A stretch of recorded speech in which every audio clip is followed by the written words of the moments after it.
I'm Bo Matthews, Director of Radio Programming Services at Super Hi-Fi, and welcome to our CRS 2025 panel, Are You AI Curious? Actually, this isn't me. This is my avatar that I created online. All I had to do was record myself in my office saying a couple things. It took less than 24 hours for this online service to create this avatar for me. And now, all I need to do is type in anything I want it to say. So, let's be clear. This isn't me. When we think of AI, this is what I think a lot of people think we are headed to. This isn't the case, actually. AI is already transforming the way we work in radio, whether it's optimizing our workflow, enhancing creativity, or giving us back valuable time in our day. But let's be real, there's still a lot of curiosity, a little bit of skepticism, and plenty of, what does this mean for me? That's exactly why we're here today. I'll be joined by an incredible panel of experts who are using AI right now to change the game in radio. They'll be sharing real-world examples, breaking down what works, what doesn't, and most importantly, how you can apply it in your own world. This is going to be an open, honest, and conversational discussion. So bring your questions with the CRS app, stay engaged, and let's explore how AI can be a force for good in our industry. Now, here is, well, me.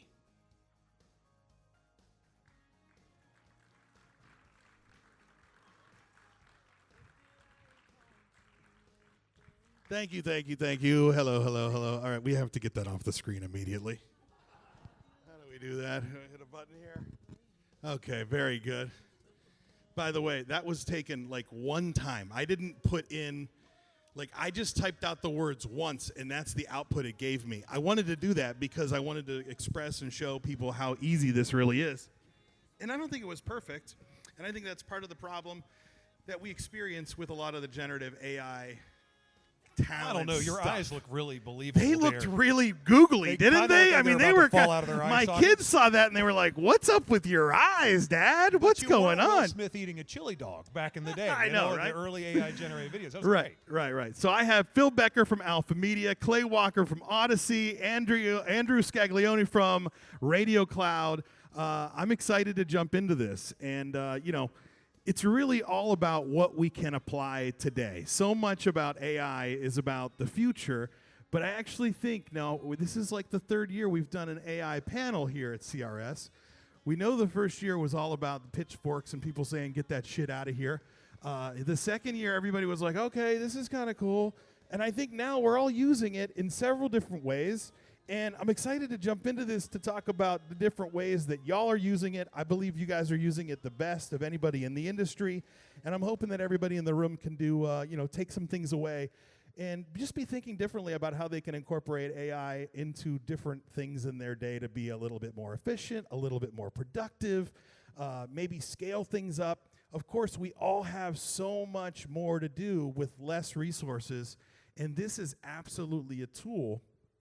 And it's not just one tool. This is just one of the things that is here to help us, and I believe we can get so much more done. So we're going to just jump right into this. Phil, I'm going to go to you first. What are you using AI for every day in your role, and how has it helped you personally and professionally? Yeah, I think that the truth is I'm using AI more than I ever have, and if somebody said you no longer can use it, I couldn't do my job. Yeah. Like if they said, new policy, no AI tools allowed, I don't think that I would be able to scale the size of our company with just my brain power and our team. Tell me why. Tell me how. Well, I think the first part is we're still required to generate 24 hours of content, all of us in this room.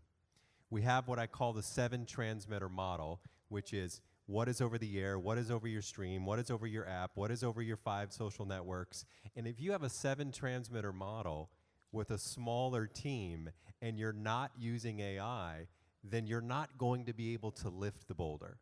So I think that that's the first piece. I think that the other thing to think about is, I liked how you asked about what do you do personally with it. It's interesting. It actually has become my virtual assistant. I love that. So, so everybody should be doing this. Everybody should be. I'm going to give you a real example of what happened this morning, okay? So I get up, I check my email, and I have ChatGPT Pro, the paid version, and all the beta stuff, because I'm about 3 years into this thing. And so I just say to ChatGPT, your role is as me, Phil Becker, Executive Vice President of Alpha. These are the emails that you will be responding to. Please listen to each individual topic and craft a response for me dependent on what you know about each person that I'm writing to. And I just hit record on the phone, and I just talk. And so I say, send a note to Ben Davis, talk about the following top 40 releases, remind him that there will be a new Dasha song on Friday, remind him about the new Benny Blanco and Selena Gomez, find an engagement angle, maybe tie it a little bit into Valentine's Day. That's all I say. I go to the next email. Tell Tim Richards his new jingle package is done. He'll be meeting Dave Bethel in the lobby. Make sure Dave has a Bluetooth speaker so that everyone can hear it. Please make sure Jimmy Steele is also on the invite. Go to the next email. There's snow in Nashville. Have Megan look into what possible flight arrangements I may need to make. I'm on Alaska. My trick is I tell people I'm here till Saturday. I really leave on Friday. I'm surprised he's still here. See if I can get out after Bo's panel. So what you have to do is you have to just say to yourself, how do I make this my assistant? So professionally, we'll talk a lot about how we can use that, and we'll share examples, and the gentleman to my left will have them. But personally, I think you have to just sit there and say, how do I take AI and make it my staff, make it my executive assistant? Because the truth is, I don't know if you guys know this, our business has never had a problem firing people. No. So it's not going to be because the AI monster is here. Right. So I use the AI to be an extension of me. I love that. Clay, how do you see AI extending brands rather than replacing jobs? You know, we talked about that, and can you share a specific example? Because I think immediately, and I think a couple of years ago when we were talking about AI, everybody was like, this is here to replace me. I don't think that's the case. Talk about that. Right. This is not, they took our jobs. It's not this. It's embracing it to buy more time. And Phil, to what you just said is right on the money. I don't ever remember as a program director, I wasn't ever fortunate to have an assistant program director. Bo, to shout out to Super Hi-Fi is a good example. Yeah.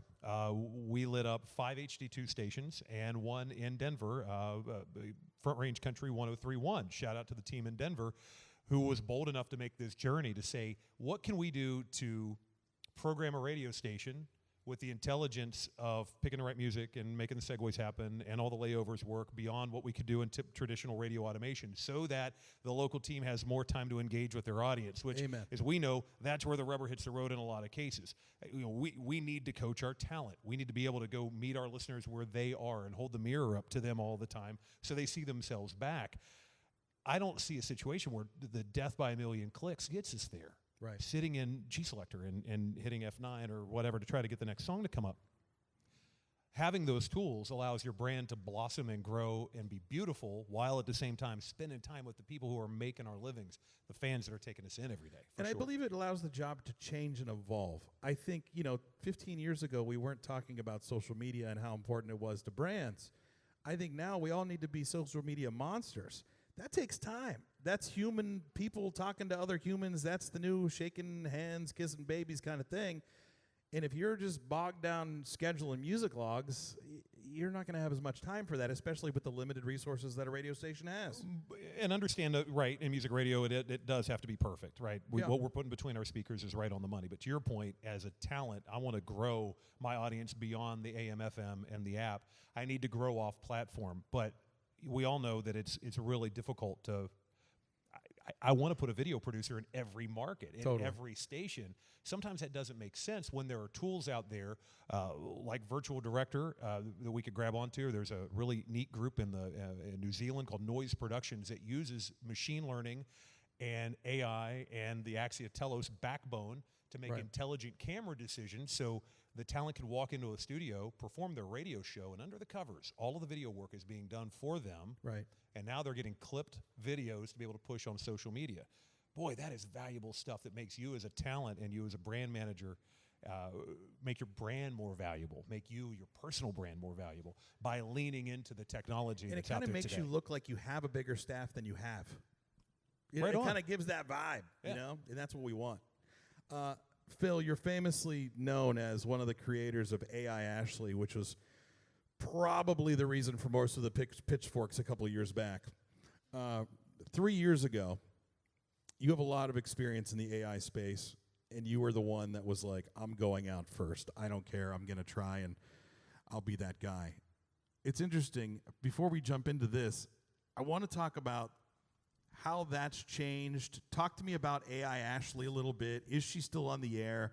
Have you let anybody go because of AI Ashley? I want to hear more about, now 3 years in, where's your head with that whole project?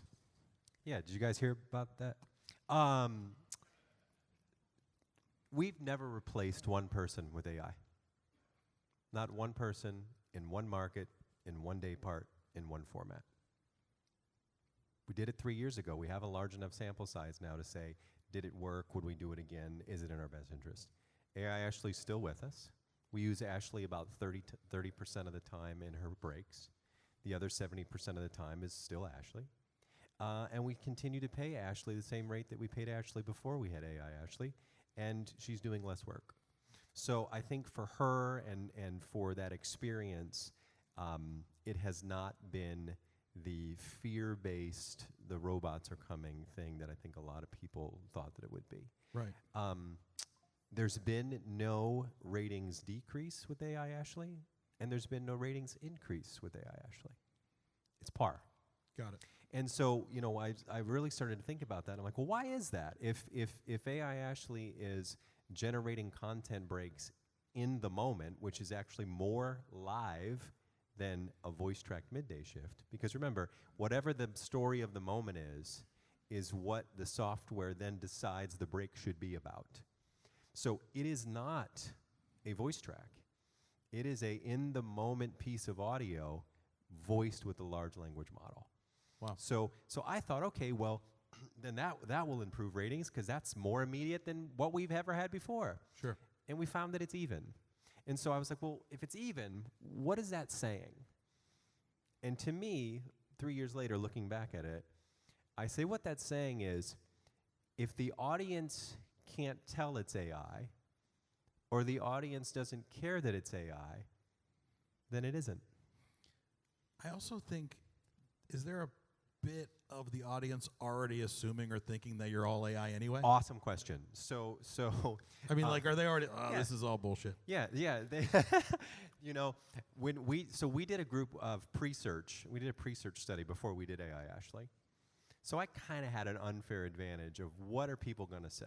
Right. And so I took every objection and I put it on a large pad in my office, and I wrote them down. And I said, when you get asked this question, this will be your answer.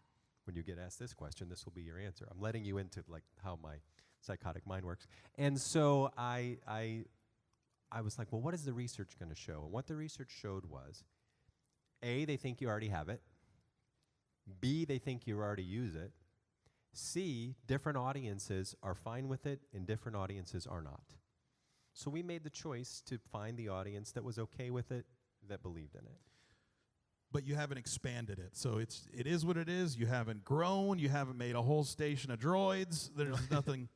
No, we have not expanded it. We haven't taken it anywhere else. Right. What we've decided to do is you know, one of the places that I really wanted to focus was AI is not just a large language model voice track. Right. It's so many other things. Totally. So after we perfected AI Ashley, which we're there, right? And we're there so much, in fact, that imaging companies offer AI listener drops, Yep. right? Everybody offers that now. Totally. Which I find to be humorous because it's like, well, we're not okay with an AI DJ, but if an AI fake listener goes, Right. I love Jim Bob in the morning, that's fine. That's right. okay, Right. right? So we've moved beyond voice tracks, and we've really gotten into video production. We've gotten into some of what Clay was talking about. If you don't have Opus Clip, I very much recommend that software. What you do with Opus Clip is you upload a long-form video. It watches the video. It edits the video. It captions the video. It color corrects, light corrects, and audio corrects the video. All things that like we don't have people to do that We on don't staff. by the way, even if we had the people, Bo, It wouldn't be as fast. we weren't trained to be video producers as broadcasters. No. We were broadcasters, Right. right? And This you know, is the point, right? What you're talking about. You Yeah. have AI Ashley, right? You could plug another humanoid in there and enable more tools to make your talent grow because the human connection, kind of the Bo's video with the eyeballs falling out, the real Bo, I'm able to make a better connection with. So that's why we have to be clear when we're talking about this is the AI monster isn't taking on-air jobs. We're trying to build your portfolio bigger by having Opus Clip. This is it. Because like you said, we're not classically trained in video production. And if we did, it would take us all day to do it, right? Right. You'd have to have all this set up, whereas the tools today make your show just and rocket. not only that, but when you do the Opus Clip, what it's going to do, it's going to watch the videos and it's going to say, the following video is graded this for this reason. And if you make these changes, it will be graded this for this reason.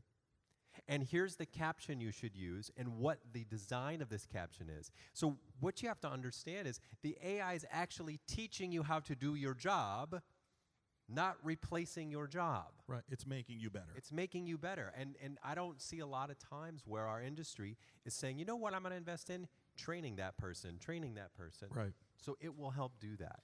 So we've moved out of there, spent more time in video, because I think that that's a place that, you know, I was in the panel earlier this morning with social media and content creation, and what I realized was we're talking about all the content we're creating, which I love, but social media is not social media, it's social marketing. That is the last remaining marketing piece a lot of stations have. And it's free. And it's free. So what are you making to market your brand with video? Let's get into that. And Andrew, I promise you're still on the panel. We'll see about that.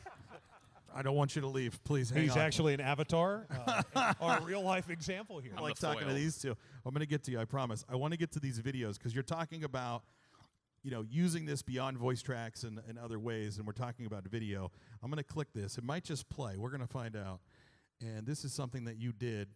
Here we go. All right. I think I probably need to click it again to have it play. So we'll play it, and then you can explain what we're looking at, or do you want to set it up? Yeah, let me set it up. So this is something during the holiday break, and this is a career tip for anybody that believes in this. Every Christmas break, when the world sort of slows down, I say to myself, I'm either going to learn something, read something, or do something. I do it every year. Learn something, read something, or do something. I have 2 weeks to do that. This year, I pushed myself to say, what if I can find a way to do all three of those with one thing? So I sat down and I read about AI-generated video. That was the reading.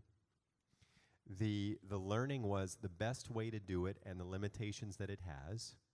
And the doing is actually making the video. So this is, because it was on my Christmas break, this is a movie trailer for a Christmas movie where two children understand that the only person that can end this Kendrick Lamar and Drake beef is Santa Claus. This Christmas, it takes the power of two friends to make two friends. Why won't they stop dissing each other? You know, I think there's only one person who can help us. There he is, right there. Let's get his help. Huh. Hi, Santa. And now, my secret Christmas brew. Starring Drake as Drake, Kendrick Lamar as Kendrick Lamar, plus introducing Bootleg Kev as the Snow Miser, and Charlemagne the God as the Heat Miser. The magic of the holiday season reminds us all Getting a delivery here from a Kendrick Lamar. that the only thing better than exchanging a diss is exchanging a gift. I'll get this to Kendrick right away. I just want to say I think it's great you guys worked out your beef. Merry Christmas. Christmas. It's the chance to be a good kid in a merry city and set aside our opposing views. If you only see one holiday movie this year, make it this one. Drake, Kendrick, Mustard, Christmas. From the 100 gigs hard drive, Clay, Not Like Us. Now streaming. That's good. So that was your Christmas. That was my Christmas. Pretty good. Pretty good. So I'm not here to tell you that that is Scorsese level work. But the lessons in here are, one, you have to understand the limitations of the AI. So I tried to make the AI look very, very, very real. And I couldn't because I'm not there yet, because it's not there yet, and it's the first video I've ever made. Right. 2, if the limitations of the video are there, then how do I use those intentionally? Right. So by doing a claymation style, your brain goes, I'm okay if it's not exactly right. Right. I'm okay if there's a little bit of a difference, right? And then the third part, and this is the part why I can tell you it will not replace you. I had to write that like a morning show break, like a promo, like a programmer, like a storyteller. Because when you're working inside the AI software, that's done with a piece of software called Pika, by the way, if you want to play with it, P-I-K-I. Suro's one, obviously, that's the most popular. I like the Pika one. But when you're building it, you have to write much in the fashion of the Rudolph the Reindeer classics. Create a young boy, approximately 11 years old, on his phone with a Drake poster behind him, a Christmas tree in the corner, and a light snowfall out the window over his left shoulder. Then it makes the scene. You'd have to do that on the air. I just chose to do that behind a keyboard. It is time consuming. When it makes those clips, they are 3 seconds. So I had to, that's about a 90-second video. That's several 3-second clips. And by the way, on the first generation, it may not work, right? But the magic in there is, 1, it was topical, Drake-Kendrick beef. 2, Kendrick at the Super Bowl. He's standing on the Super Bowl field. 3, lots of level of detail. Hats off to whoever caught the mustard reference where he was wrapping mustard bottles on the thing. 4, hats off to the person that noticed the dove, because the dove is a sign of peace. That's why Kendrick gives him the dove, right? So you have to really think about how you're writing, what you're doing. And if you do it, I think it's really special. And then the final piece is, we've got it topical, we've got it timely, we've got it detailed, and then we use the air personalities of Bootleg Kev and Charlemagne the God. Right. So you're incorporating your talent. All the pieces of what you're supposed to do with a great radio station are in there because you have the AI. Right. And how much time would that have taken you to claymate yourself? Oh, God. Right. Forever. Yeah. And so this is the headline here, guys. This is accessibility more than anything else. Even boil it down to the lowest level. You know, I'm blessed to work with a whole bunch of technology team members and support folks, and all the guys that make radio work. We don't write computer code, but now they can. And my guys will come back and say, hey, I wrote this in Python. Here, you want this? Like, let's talk to SecOps. Make sure it's safe. We have access to things we would have never been able to do. And the barrier of entry is now so low. Exactly. Right on. And this is it. As we look at as a programmer or as a talent or as working in the back office or continuity and traffic, we look at these tools of the things that you've always thought, man, I'd love to be able to do that, but I just don't know how to do it. Now you have the keys to get it done. I like that video. Although you used my name in it, so trademark at the end. Thank you. Are you guys ready to see something that'll probably end up getting us canceled? That's kind of my thing. So this next video, Bo asked me, he was like, okay, well, that's really cool for music brands. What would a News Talk one look like? What would a News Talk one in 2025 look like if we made it in the moment? This is what a News Talk one would look like.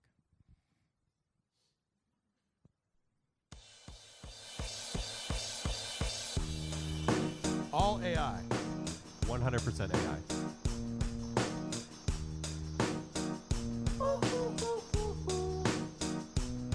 I ain't happy. I'm feeling glad I got sunshine in a bag. I'm useless, but not for long. The future is coming on. I ain't happy. I'm feeling glad I got sunshine in a bag. I'm useless, but not for long. The future is coming on. Ain't happy. I'm feeling glad I got sunshine in a bag. I'm useless, but not for long. My future is coming on. It's coming on. It's coming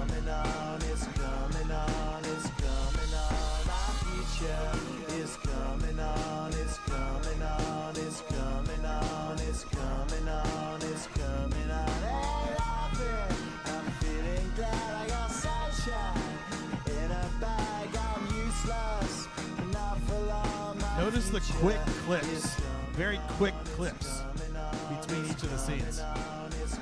Nothing more than 3 seconds.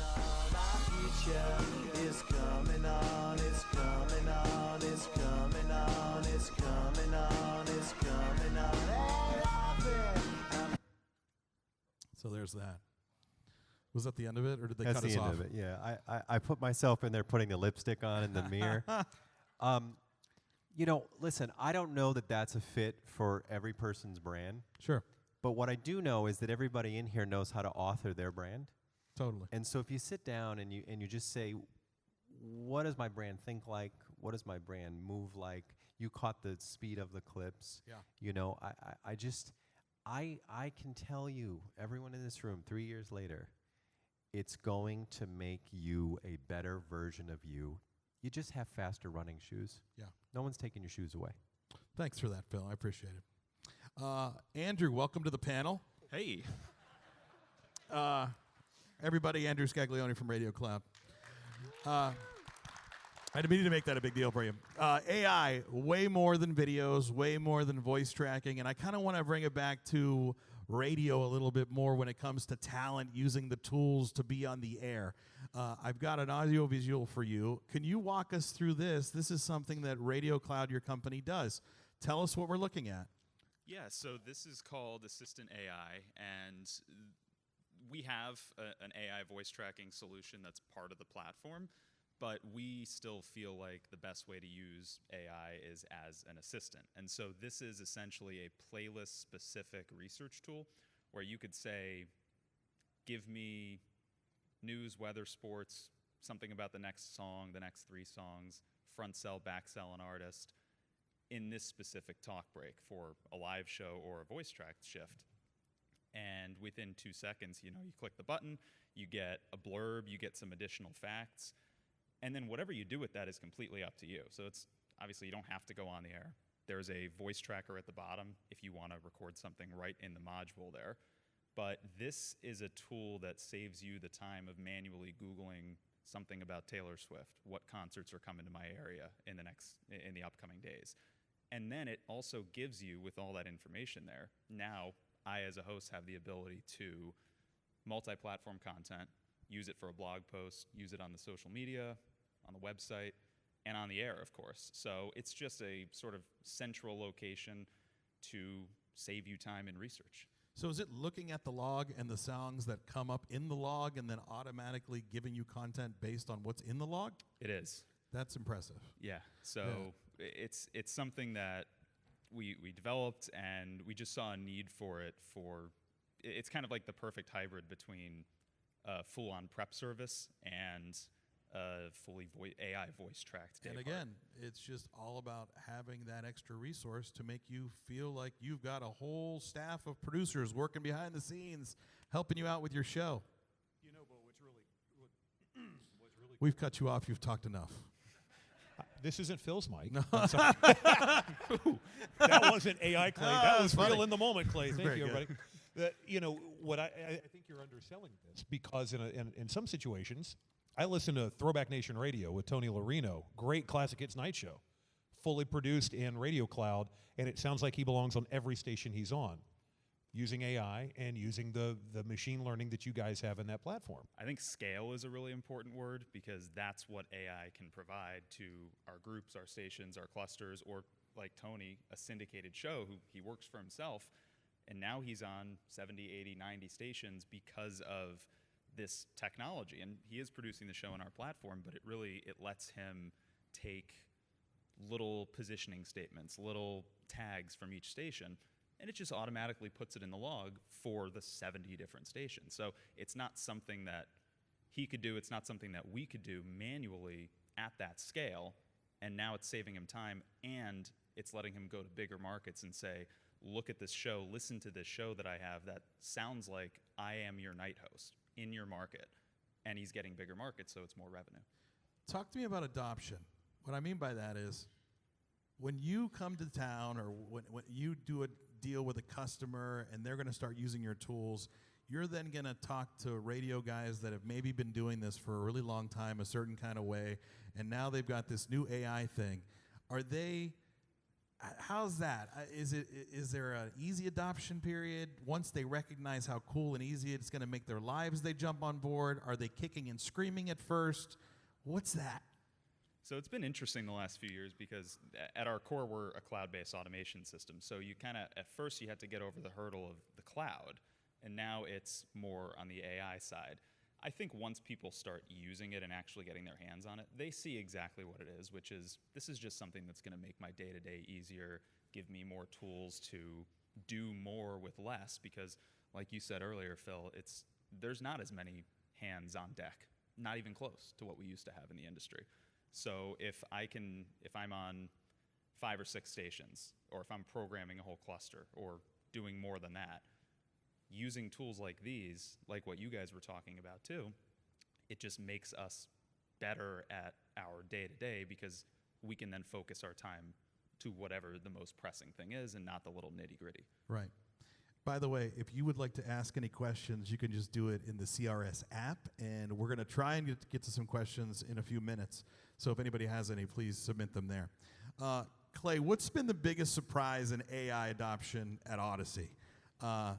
Is there anything that you didn't expect AI to be good at that you're like, this is interesting? That's a two-pronged question. Yeah, and yeah. I'll start with the first one, if you don't mind. I have learned that no matter how much you try to contain it and you try to put it in a controlled environment, that being AI, what I love about working with radio talent and radio programmers is we're going to find a way to utilize it in our own way, in our own scrappy, interesting kind of way. So what we've done is said, hey, we want to do an exploratory. Let's turn on a bunch of 11 Labs accounts. And you guys just go out and play and come back and tell us how you're using the tool. And of 100 seats, there were 100 different ways people were using it, from, hey, I think I found a way to do a new morning show bit, or we could do man versus bot on K-Rock. We could do all of these, I might be able to extend my brand and help production out a little bit more, or on and on and on. So when we've tried to say, here's our best practices for AI, they go, man, we're good. We're going to figure this out, and then we'll tell you how we need the tool to build. I think that makes a really great collaborative way at the company to try to get things to go there. And I think what I've noticed is AI makes our ability to connect with people better. And I'm not just talking about how we connect with our fans, but again, back to, in my job as content operations, I support the people that support our listeners, right? I've got a great team of people that are strong and mighty. Our customer base tends to be our own employees. If we could build bots and chat agents and voice agents that if brand manager in whatever market is trying to figure out how to do daylight savings in wide orbit, and they don't want to wade through the 850-page manual to find the instructions and try to interpret it. We've actually taken that manual and fed it in. This is fascinating. Listen up. This is so cool. Yeah, we've fed it into our own language model and created an agent, a literal number that you could call and say, hey, daylight savings is coming up. Can you remind me how I have to do this in wide orbit? And they'll say, oh, yeah, and it'll literally walk you through step by step by step by step, and then email you a one sheet of going, hey, just so you remember, that saves our ticket count. Because, I've got 5 senior-level support team members at every daylight savings time. They get bombarded with 500 requests. Go, hey, man, how am I going to make sure I don't get called at 2 in the morning when the station goes off the air? So I'm finding that it's way better to help us support our people internally, and also allow us more opportunity to connect with our fans and our listeners by building more engagement tools. This is it. And if we're not leaning into it, we're going to be left behind. Just like when we said, I don't want to punch cart, or I don't take my cart machine away. I can't have an automation machine.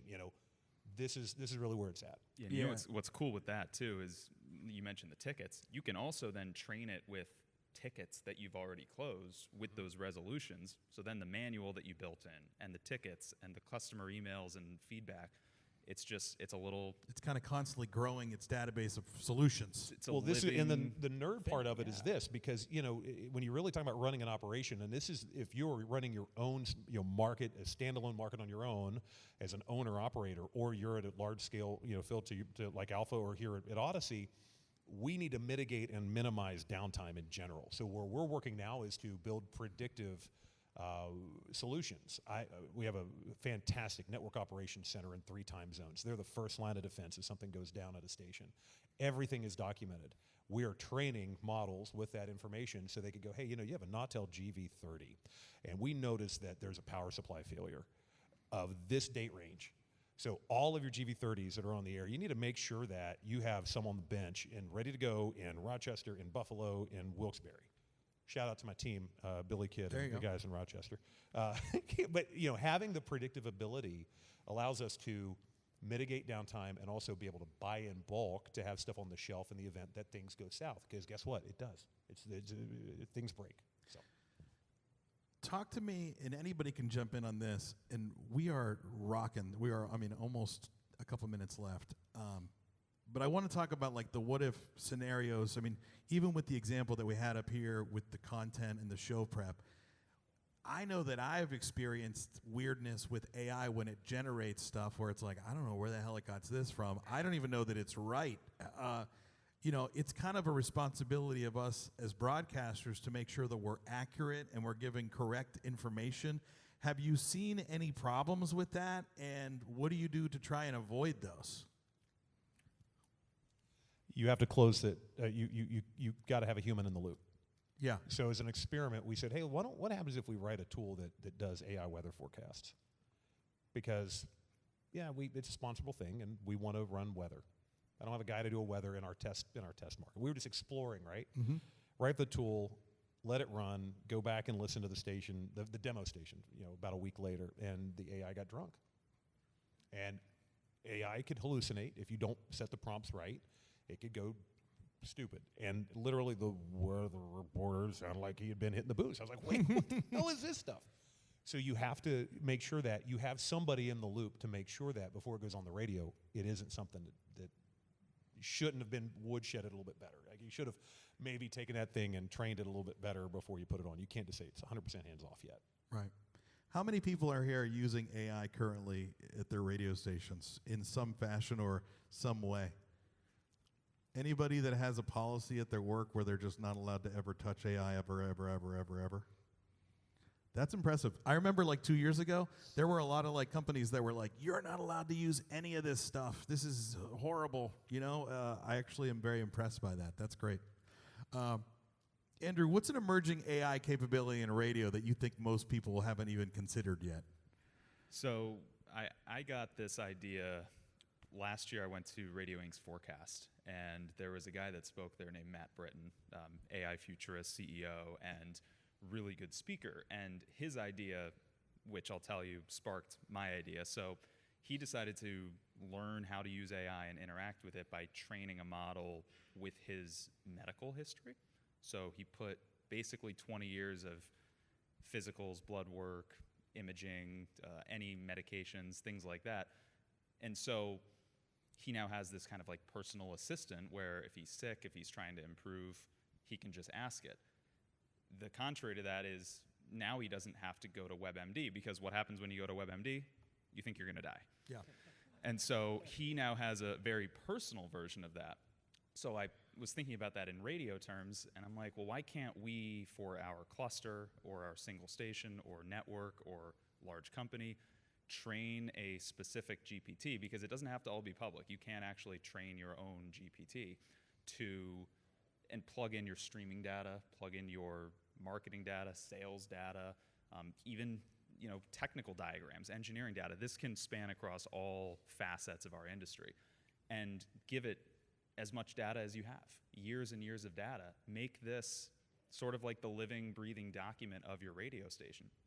And all that's going to do is help you drive more revenue, because now you can go out to your local clients and say, look, your spots have been running in these day parts, but if you give us a little more, we'll move them to these day parts, which we can tell you have higher listenership. Sure. And just things like that. So that's my, I think, emerging technology is everyone should have their own GPT custom to your brand, your station, or your market. I think that's cool. And I've been doing that a lot lately with training GPTs just on reporting things, like coming up with just minimum separation reports and artist separation, and hey, tell me, do I need more of this in that category? Analyze my catalog. Tell me what I need in terms of male, female, sound codes. What am I missing? It can analyze all that immediately, fast, and give you valuable information that would take you a lot longer in order to do that kind of stuff. I want to go into thinking about research, and I'm going to go back to Phil.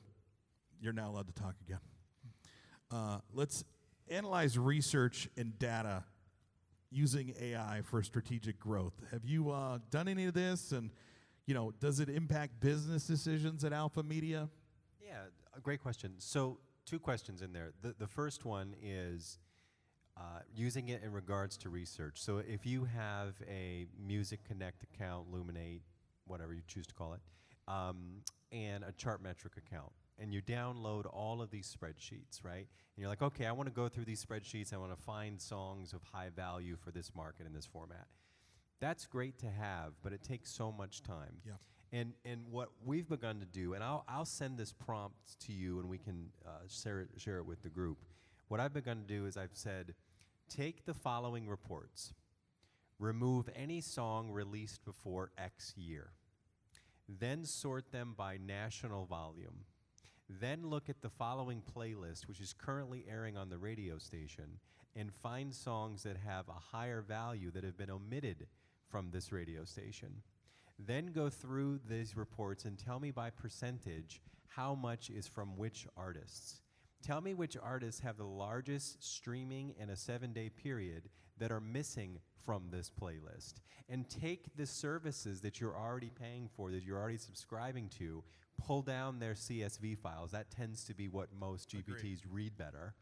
And then ask it questions and make it do it all for you. It can absolutely do that. So that's how we're using it in regards to research. In regards to business decisions, the big change, at least for our company, but I would venture to say it's everywhere, is in sales.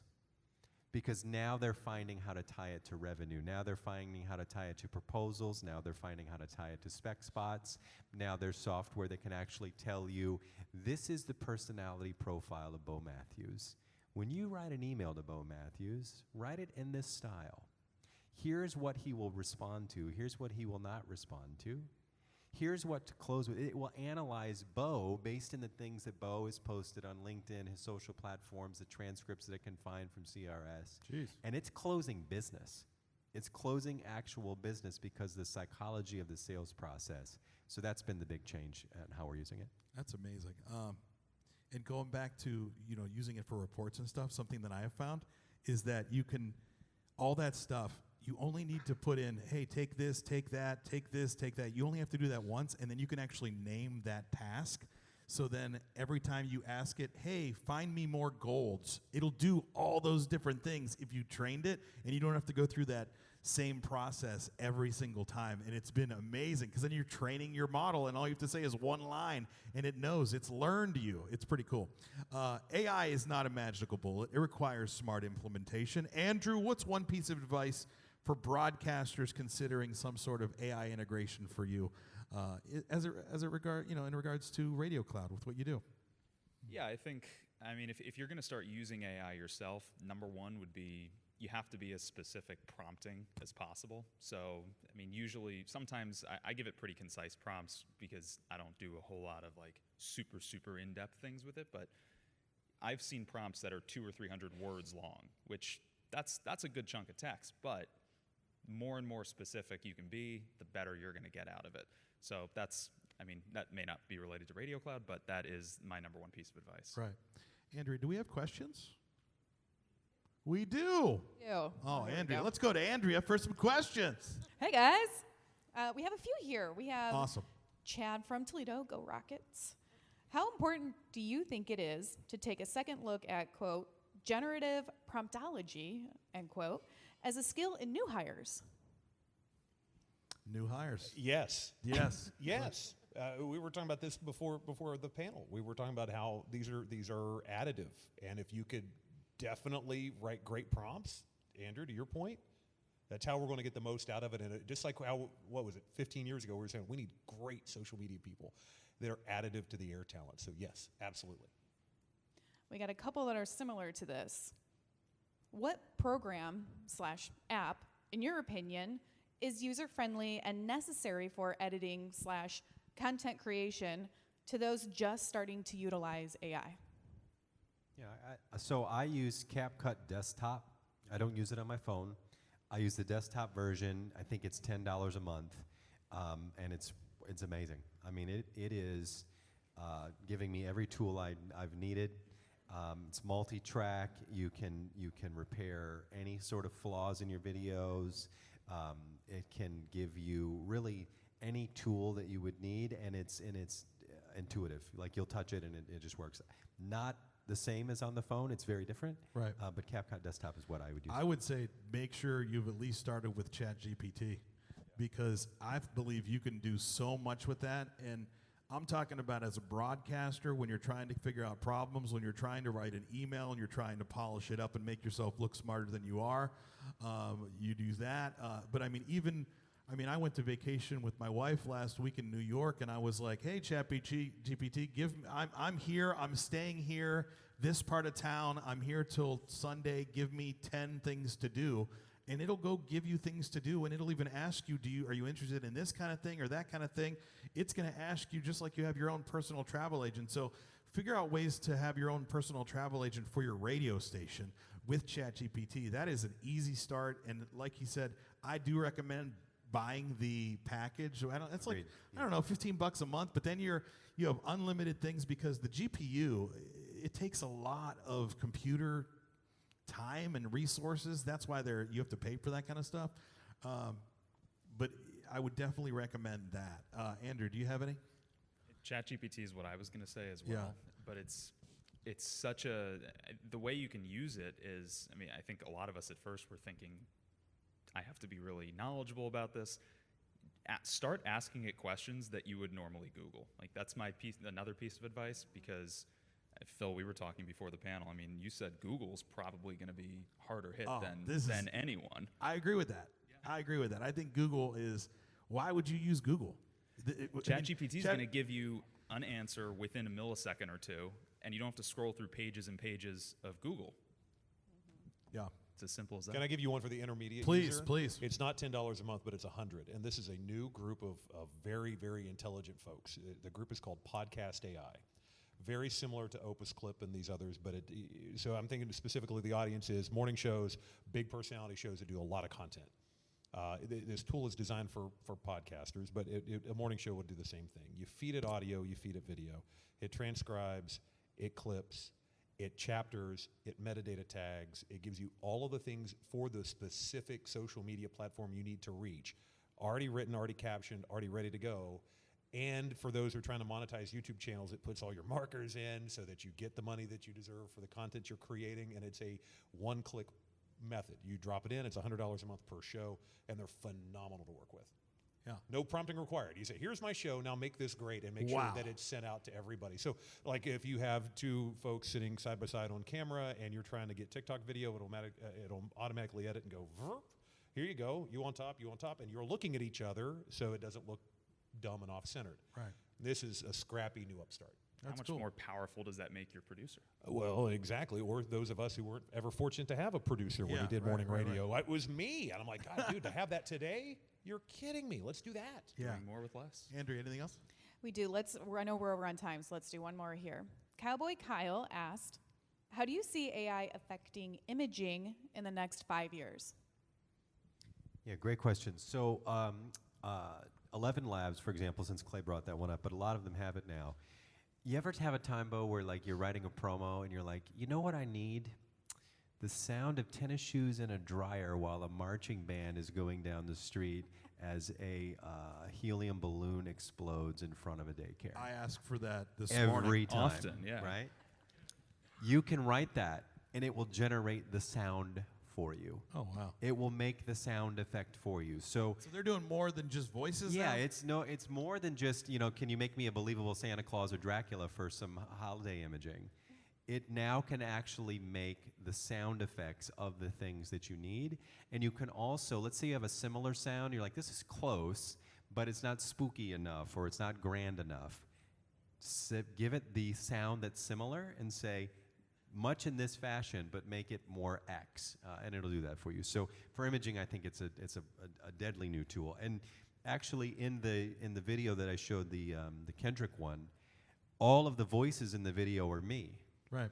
I just said, change my voice to sound like an 11-year-old, change my voice to sound like Santa Yeah, that's Claus, great. I change my love voice doing to that sound kinda like stuff. somebody sitting in a hot tub.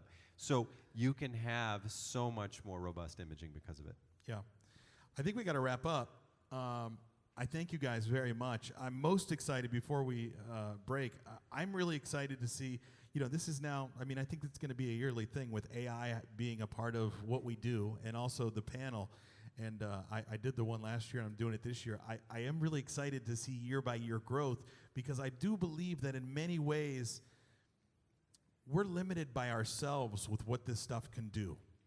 I think I'm always challenging myself to figure out another report or another way I can use this when it's just sitting there. We just haven't really tapped into it yet. We haven't figured it out. Well, and the thing to remember, and today is the worst it'll ever be. Yeah, 100%. And I was having dinner with your colleague at Super Hi-Fi, and we were both discussing that by the time my oldest son, he's 9, he'll graduate high school like that. By the time he graduates high school, the AI models will have all of the knowledge in the entire world. Right.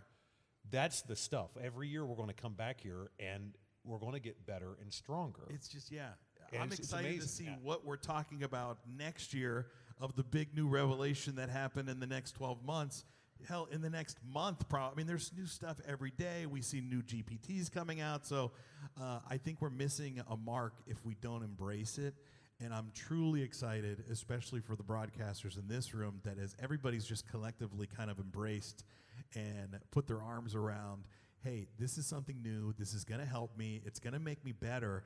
And we now have competitors that are far beyond broadcast, and they're all using this stuff. And if we don't jump in and use it and leverage it to make us better, I think that we're in problems. So I'm excited about it. So thank you, everybody. Thank you to everybody on the panel. Thank you, everybody that hung out. And we'll see you soon.